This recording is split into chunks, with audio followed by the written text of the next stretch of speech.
if he can operate the remote and doesn't complain about the Tupperware.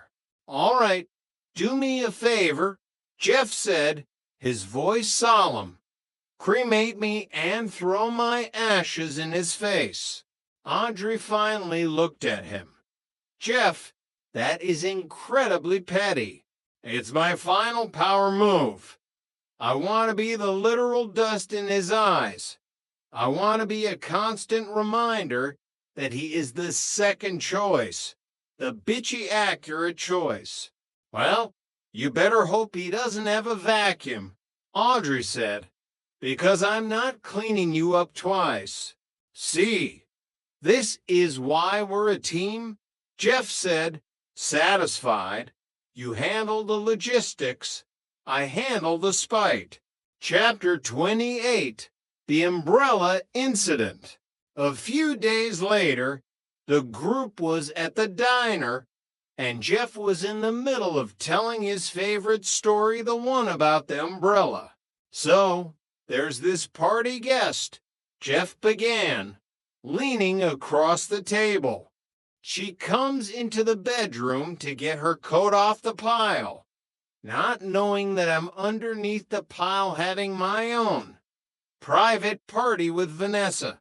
Jeff, we've heard this story 14 times, Audrey interrupted. Wait, this is the best part. She reaches for what she thinks is her umbrella, but it wasn't an umbrella. Jeff laughed, slapping the table. Adam looked confused. Then what was it? It was my. Wait, did I do this part already? Jeff asked, seeing the blank stares. Yes, Jeff, every time we go to a party, or a wedding, or a funeral, Jen said, you need new material. The classics never die. Jen, just like my satellite signal. It comes and goes, but the legend remains. The only thing that's going to remain is a restraining order if you keep telling that story to strangers, Audrey said. Chapter 29, The Safety Dance. While Russell was busy trying to charm a woman at the bar by claiming he was a recovering leper, Adam and Jennifer were having a serious discussion about their upcoming wedding. I just want to make sure we're on the same page about the guest list, Jen said, looking at her notebook. No Navajo outfits, no public art projects, and definitely no spirit fruit. Adam didn't respond. He was staring off into space, a small smile on his face. Adam, are you listening? Huh? Oh, yeah. Sorry, Adam said, shaking his head. I was singing Safety Dance in my head. I really wish I wasn't, but it's very catchy. We're talking about our life together, and you're doing the safety dance? It's a reflex, Jen. Whenever I get stressed, my brain goes to the 80s. It's a safe place. There's no beige there, just neon and synthesizers. Well, try to stay in the present, okay? Because if you do the safety dance at the altar, I'm going to release the beast on you. Got it. Present. Neon free. No beast. Chapter 30. The Home of the Rules. The night ended, as it always did, with the group lingering over cold coffee and half-eaten fries. The diner was their sanctuary, the place where the rules were debated and the engagement was tested. You know, Jeff said, looking around the table, everything's going to be fine. We have super sperm, we have magic gloves, and we have enough plastic containers to survive a nuclear winter even if we don't have the lids. And we have each other, Adam added, raising his coffee cup. Gross, Adam, Russell said, finally returning from the bar after being rejected by the librarian. But accurate. Now, who's paying for this? Because I'm Art now, and Art doesn't carry cash. Jeff sighed, reaching for his wallet. The optimal male pays. It's a rule. I just made it up. The Manhattan moon hung high over the city, a pale circle in a square world.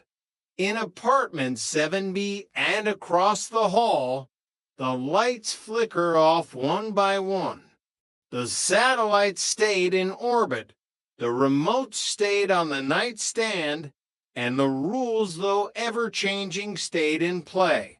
Chapter 31, The Bar Mitzvah Temptation.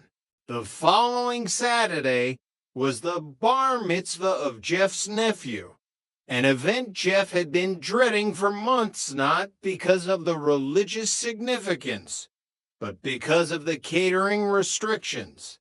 He was still technically on his diet for the final insurance check-in, and the scent of appetizers was beginning to fray his sanity. "Is that a hot dog cart?" Jeff whispered, staring at a miniature vendor set up in the corner of the reception hall. "Don't even think about it, Jeff," Audrey warned, clutching her glass of champagne. "You've come too far. You're an optimal male now. Don't throw it all away for a cocktail Frank. It's not just a Frank, Audrey. It's a symbol of my freedom. I can hear it calling my name. It's whispering, 'Jeff, I have spicy mustard.' I thought you said my diet was stupid." Audrey reminded him, "It is stupid, but I'm kind of in awe of my own willpower right now. It's very masculine." "Well, I'm in awe too," Audrey admitted. "So don't eat it.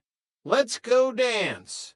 But halfway through the electric slide, Jeff disappeared. Audrey found him 5 minutes later behind a large potted palm, standing suspiciously close to the cart. "Jeff, stop," she hissed. "I haven't eaten it yet." Jeff shouted, holding a hot dog in each hand. "What do you mean yet? Audrey, what do we do about the 7 I already ate?" Audrey stared at him, horrified. 7 in 5 minutes. You're not an optimal male. Jeff, you're a human garbage disposal. Let's get you out of here before you start eating the centerpieces. Chapter 32, The Ditching of Drake. While the Binghams were fleeing the hot dog massacre, Jennifer was having her own realization at the bar. She had spent the last hour listening to Drake explain how his yellow energy was being suppressed by the lack of natural sunlight in the ballroom. "Hey," Adam said, appearing at her side. "There you are. Why aren't you with your buddy, Drake? I thought you two would be snapping towels at each other by now." "Actually, I ditched him," Jennifer said, taking a sip of her drink. "Ditched him?" "Yeah. Drake's kind of a douche." Adam blinked. "Then why were you palling around with him all night?" "I was trying to be polite, Adam. He's your friend's ex." "Wait, no, he's my ex. I don't know why I was being polite, but honestly, I'm sorry. I have to say it, I feel uncomfortable around him. And I feel uncomfortable with him around you." Adam's chest puffed out slightly. "It's weird. I feel kind of Jealous? Is that what this is? Are you telling me you've never been jealous? No, never with any other girlfriend, Adam admitted, looking genuinely